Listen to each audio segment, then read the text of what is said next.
Hey everyone, this is Mark. And before I get into today's episode, I'd like to personally thank everyone for tuning in. Your support means a whole lot to us here at Just a Conversation. And if you could like, subscribe, and leave a comment, we're going to continue to build this community step by step, piece by piece. So, thank you again, and back to today's episode.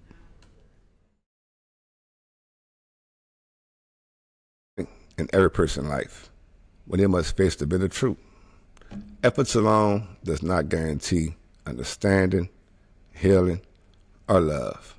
We've been sold this idea that if we just love hard enough, explain ourselves clearly enough, or give second and third and even 10th chances, we could turn dysfunction into harmony. But some may resist this change. Some people are simply not willing or able to meet you halfway.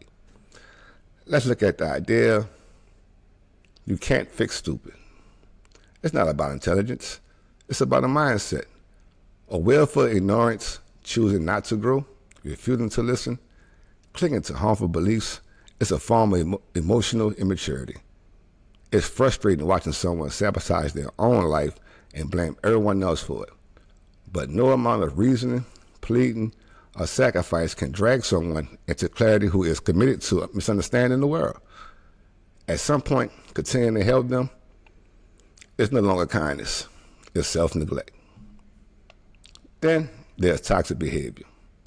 That kind that twists your words, manipulates your boundaries, drain your energy, and leave you questioning your own reality.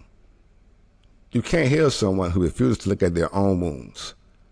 You can hold space, offer grace, even lead by example. But you cannot transform a person who benefits from staying broken. Healing requires accountability, and toxic people often hide from that. They'd rather you adjust to their chaos than face their own silence of their own healing. You can't fix someone that won't admit they're broken. Loving harder won't make someone love you back. This is one of the most painful truths. We believe that love is a strong force that could break down any wall. But love that isn't and not mutual becomes a burden. You can give someone your heart, your time, your loyalty, and they still might treat you like an option. That's not a reflection on you. It's a reflection on their capability. Real love is not earned through suffering. You don't have to perform gentle emotional gymnastics to prove yourself for love. Over-explaining does not equal being understood. People who want to misunderstand you will always find a way.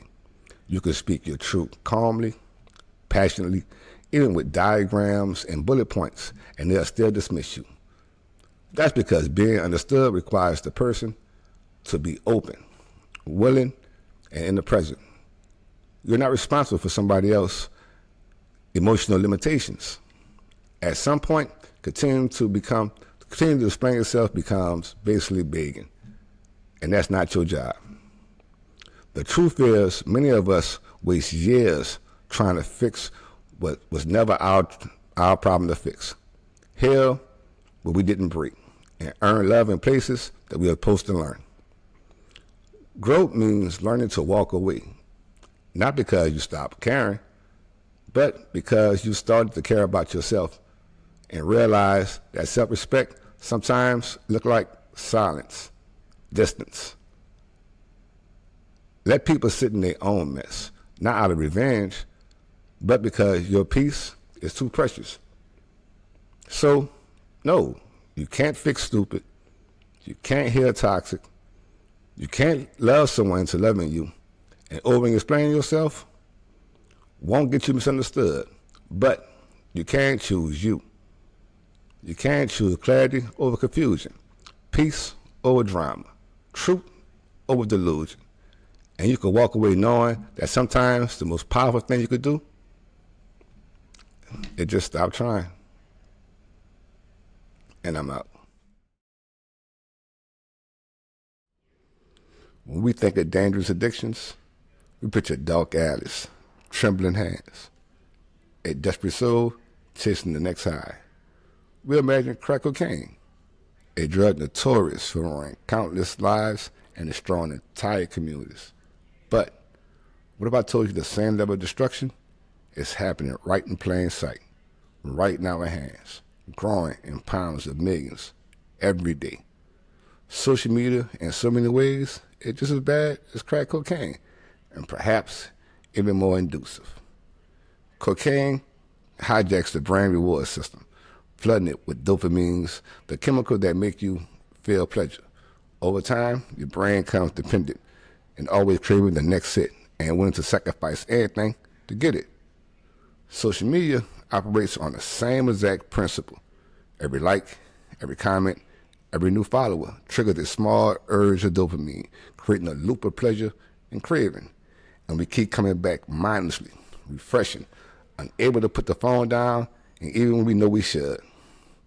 But the damage goes way beyond more distractions.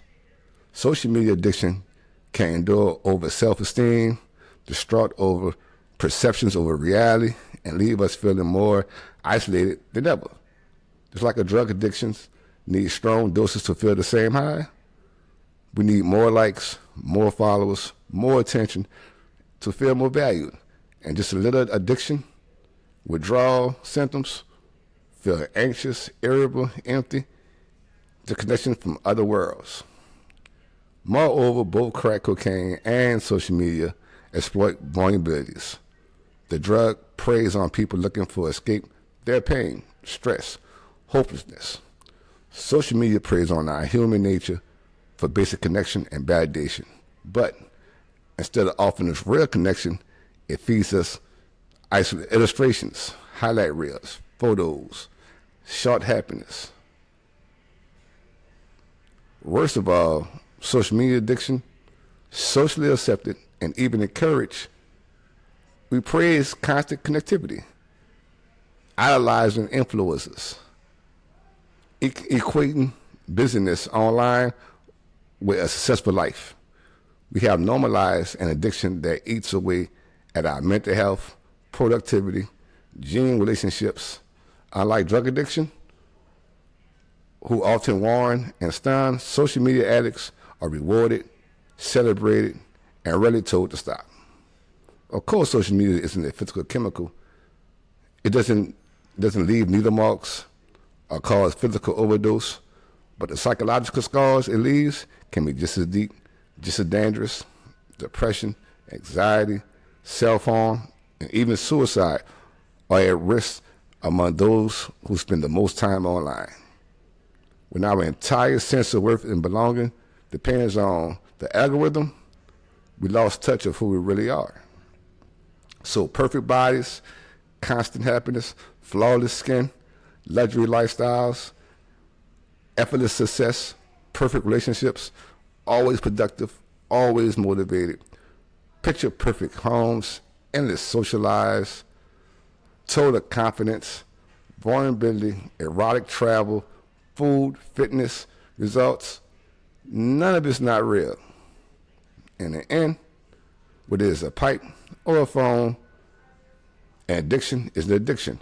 And if we don't face it honestly, we risk becoming prisoners to the endless, invisible high. Social media may not be as powerful a powder or a rock, but it can break us all the same. And this is Mo, and I'm out. And that's today's show. I'd like to thank everyone for tuning in. Like I said, your support means so much to me. And I'm going to keep turning these episodes out twice a week. So be looking for them. And before I go, I just want to say that I don't claim to have all the answers. I'm just someone who is using some tools and some methods to get 1% better every day. And really, I'm just passing it along. And hopefully you could watch my journey or you on your journey, and we could literally walk this together. And if you apply what I'm teaching, 1% is just the start. So, like I always say, don't be a follower. Take what you need, put down what you don't need. but always be a student and never stop learning. So, that being said, if you like today's episode, I also have some old episodes you can check out that you can also eventually learn from too. Unless you want to know about my journey and what I'm doing every day, you can check me out on these other platforms. And looking forward to hearing from you. If you have any questions, need any advice, I'm just one click away. And until next time, this is Just a Conversation with Mo. I'm out.